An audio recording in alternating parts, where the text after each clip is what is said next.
మళ్ళీ వచ్చేసింది మీ అరుణాచమర్తి ముటుకూరి మరో చక్కటి జానపద వ్యాసంతో తెలుసుకుందాం. మరి గిరిజనుల వేడుకైన చొల్లంగి అమావాస్య గురించి, నాగోబా జాతర గురించి వివరంగా తెలుసుకుందాం. గోదావరి నదికి 7 పాయలు ఉన్నాయి. తుల్యభాగ, ఆత్రేయ, భారద్వాజ, గౌతమి, వృద్ధ గౌతమి, కౌశిక, వశిష్ఠ. ఈ పాయల్లో ఒకటైన తుల్యభాగ తూర్పు గోదావరి జిల్లాలోని చొల్లంగి అనే గ్రామంలో ఉన్న సముద్రంలో కలుస్తుంది.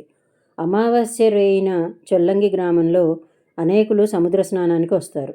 అందువల్ల నదీ సముద్ర స్నాన ఫలం పుణ్యం వస్తుందని భక్తుల నమ్మిక. చొల్లంగి గ్రామంలో తుల్యభాగ గోదావరి పాయ అమావాస్య నాడే సముద్రంలో కలుస్తుంది అని చెప్పుకున్నాం కదా. ఆ సాగర సంగమ పవిత్రతను గుర్తించి ఆ క్షణాల్లో చేసే స్నానాలకు ప్రాచుర్యం ఏర్పడింది. మిగిలిన 6 పాయలు వివిధ ప్రాంతాల్లో సముద్రంలో సంగమించిన వాటికి అంత ప్రాముఖ్యత ప్రాధాన్యత ఏం లేదు.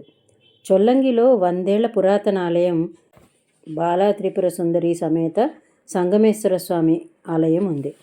అంతేకాకుండా ఒక పురాణ కథ కూడా ప్రచారంలో ఉందండోయ్. దక్ష ప్రజాపతి తన 27 మంది అమ్మాయిల్ని చంద్రునికిచ్చి వివాహం జరిపించడం మనకు తెలిసిన కథే కదా. చంద్రుడి ప్రేమ ఎక్కువగా రోహిణిపై ఉండడంతో మిగిలిన వారు ఆ నిర్లక్ష్యాన్ని భరించలేక తండ్రికి ఫిర్యాదు చేశారు.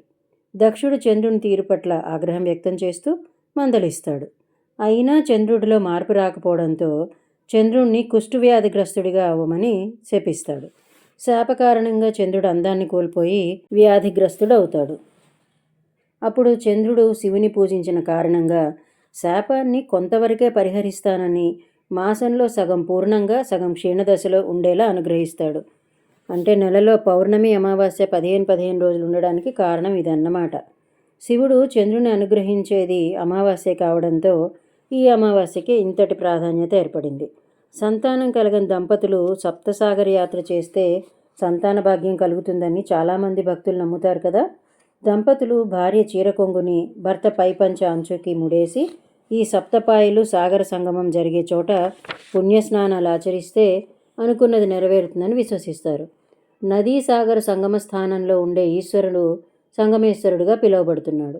పార్వతీ మాత్రం ప్రదేశాన్ని బట్టి ఆ పేరుతో పిలువబడుతుంది. ఇక్కడ మాత్రం బాలా త్రిపుర సుందరిగా 2-3 రోజుల పాటు చొల్లంగిలో అమావాస్య నాడు జరిగే తీర్థం వర్ణించే మాటలు రావు అసలు. రాత్రి 12 అయినా పట్టపగల్లా హడావిడి ఉంటుంది అనడంలో ఎటువంటి అతిశయోక్తి లేదు. గిరిజనులు తమ ఆరాధ్య దైవమైన నాగోబాకు పుష్య అమావాస్య నాడు జాతర చేస్తారు. ఇస్లాపూర్లో శేషసాయి అనే నాగభక్తుడు నాగలోకాన్ని దర్శించి నాగరాజుని దర్శించాలి అనుకుంటాడు. అందుకు నాగలోకానికి వెళ్ళినా అతనికి అనుచరుల అనుమతిని ఇవ్వకపోవడంతో లోపలికి వెళ్ళలేకపోతాడు. బాధపడుతూ బతిమలాడుకుంటున్నప్పుడు అనుచరులు అతన్ని నెట్టివేయడంతో అతను వెళ్ళి ఆ ద్వారాల మీద పడతాడు. నాగరాజుకి తన ద్వారాలను ముట్టుకున్నాడని, తన లోకానికి వచ్చాడని విపరీతమైన కోపం వస్తుంది. ఆ విషయం తెలుసుకున్న శేషసాయి తనకి ప్రాణగండం ఉందేమో అని విపరీతంగా భయపడిపోయి మహర్షులను ఆశ్రయించి వారి సాయంతో 7 రకాల నైవేద్యాలు అంటే 7 కుండల ఆవు పాలు, పెరుగు, నెయ్యి, బెల్లం, పెసరపప్పు ఇలా 7 రకాల వస్తువులతో నైవేద్యాలు తయారు చేసి నాగరాజును శాంతింపజేస్తాడు. ఆనాటి నుంచి ఆ ప్రాంతాన్ని నాగోబా అంటారు. అందుకు ఉపయోగించిన నీరు కూడా గోదావరి నీరు ఆ ప్రాంతం నుంచి తీసుకుని నైవేద్యం వండడంతో ఆ ప్రాంతంలోనే జాతర జరగడం, అక్కడ నాగోబా జాతర అని పేరు రావడం జరిగింది. నాగోబా దేవుడు నెమలిలా మయూర నృత్యం చేస్తాడని నమ్ముతారు. నాగోబా ఆలయం తెలంగాణలోని ఆదిలాబాద్ కేస్లాపూర్లో ఉంది. ఈ జాతరకు 100 ఏళ్ల చరిత్ర ఉంది. జాతరకు 16 రోజుల ముందు నుండి పుష్య పున్నమికి అంటే పుష్యమాసంలో వచ్చే పున్నమికి ఒక రోజు ముందు నుంచి నాగోబా ఆలయం నుంచి ఒక కలశాన్ని తీసుకొని గోదావరి జలాన్ని తెచ్చేందుకు బయలుదేరుతారు. ఇదంతా జాతరలో భాగంగానే చేస్తారు. ఒకప్పుడు గిరిజనులు గోదావరిలో స్నానం చేస్తూ ఉండగా స్వయంగా నాగదేవత కనబడ్డాడని, అందుకే ఇప్పటికీ అక్కడి నుంచే జలం సేకరిస్తారని వారు నమ్మకంగా చెబుతారు.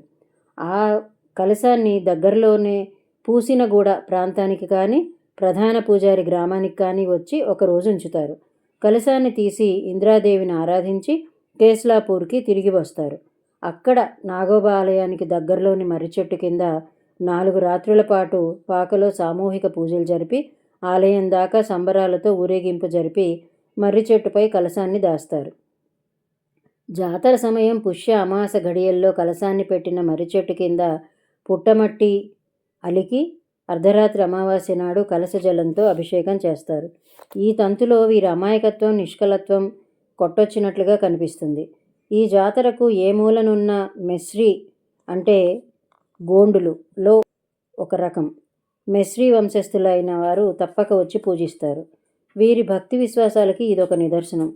తమని చల్లగా చూడమని వేడుకుంటూ ప్రతి పుష్య అమావాస్యని ఇలా యథావిధిగా వేడుకగా జరుపుకుంటారు. ధన్యవాదాలు.